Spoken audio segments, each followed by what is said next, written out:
Joining us now, Vice Chair of the Democratic Caucus, Congresswoman Katherine Clark of Massachusetts. Kasie Hunt is back with us as well. And, I know another Katherine Clark. Katherine Clark Scarborough, exactly. Great name. Great to have you. So, Congresswoman, thanks so much for being with us. A lot to do between now and January 3rd. What's the first thing Democrats want to accomplish in the majority? So the first bill that we're going to do, H.R. 1, is going to be looking at how we protect the vote. When we see what happened in the midterms, what is continuing to unfold in North Carolina, we want to send a clear message that we want to get dark money out of politics, and we want to make sure that every American has that right to vote protected. So that's going to be our first bill. And speaking of the North Carolina situation, do you expect another vote there, or will Democrats recognize the Republican as a winner?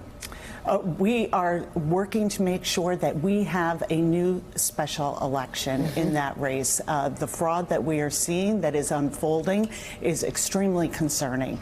That this man was taking ballots and potentially changing them or discarding them. We want to make sure that Dan McCready has a fair shot at this race, and we are on the ground, and we're going to be pushing for a special election. Let's send it to Kasie Hunt. Kasie Hunt, you got the next question.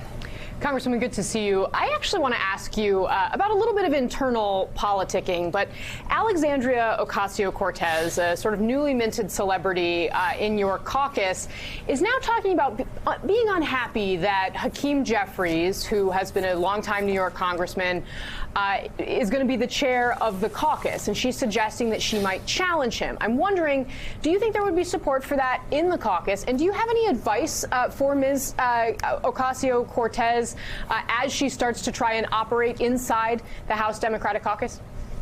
Well, you know, there are always going to be rumors about campaigns in the future, but I can tell you the reason that I ran for vice chair of this caucus and what I'm seeing is that there is great unity, that it is time for this caucus to get to work for the American people. And as I traveled the country in the midterms, making sure that we elected Democrats, we were able to see and talk to voters, and what they're concerned about is that we put the challenges facing American families back on the table. And the leading issue I heard about was health care. So that is what our caucus is focused on, and that is what we are going to work to do, is put the Americans' family voices back on the table in Congress. Congresswoman, as you know, there are progressives who are licking their chops. The fact that you all are back in power now and that you control the House, and they're out for blood when it comes to President Trump politically. Jerry Nadler will run the Judiciary. You'll have Adam Schiff at Intel. How aggressive do you think Democrats should be in their pursuit of the president? There's some people who say we want an impeachment vote as soon as we can get one. What's your view on that? So I can tell you that we are focused on just what I was talking to Kasie about, making sure that we're setting a bold agenda and actually getting it done, delivering results for American families. But accountability is part of the picture, and it's part of our constitutional obligation that we do have a role in oversight. I think part of what we saw unfold in the Flynn sentencing yesterday was, I felt a bit of relief that we saw the judicial branch standing up and holding the actions of General Flynn to accountability to the American people. And we've been missing that balance in this chaos, and with the Republican leadership that is not committed to transparency or accountability. So I think that we are going to use these committees. We are going to put oversight in our constitutional role back into committee hearings, and we will see where the facts lead us when it comes to impeachment. We also may be just a day or two from a government shutdown.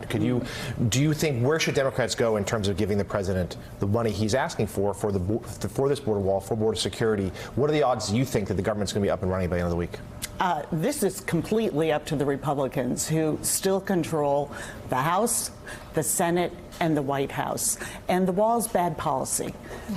It's just bad policy, and we know this. And so for the president to have, a tantrum and say that he will shut down government and ironically would deny pay to those who patrol our borders, to TSA as we're going into a holiday travel season, is really so discouraging.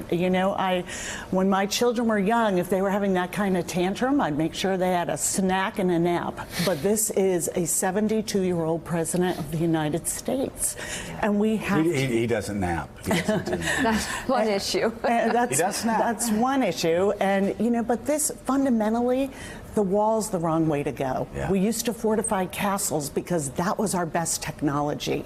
We all want secure borders. That is a shared value, but we differ very much on how to get there. Congresswoman The Catherine Clark, thank you. Chinese used Oh, a wall, come on. came up with Yeah. the idea a couple Holding months up well. No, and nobody wants to. Okay. Listen, thank you very Thank much. you And very good luck much. to you. It's And I going to be a understand busy Jonathan season. Lemire's parents are in your district? Nearby, Lowell, Nearby, just outside Lowell, Lori Massachusetts. Travis Front. District. All right, so you. we'll wrap up the day. It's been quite a day in news and much more to come as we follow the facts here on MSNBC. That does it for us this morning. Thanks for checking out MSNBC on YouTube, and make sure you subscribe to stay up to date on the day's biggest stories. And you can click on any of the videos around us to watch more from Morning Joe and MSNBC. Thanks so much for watching.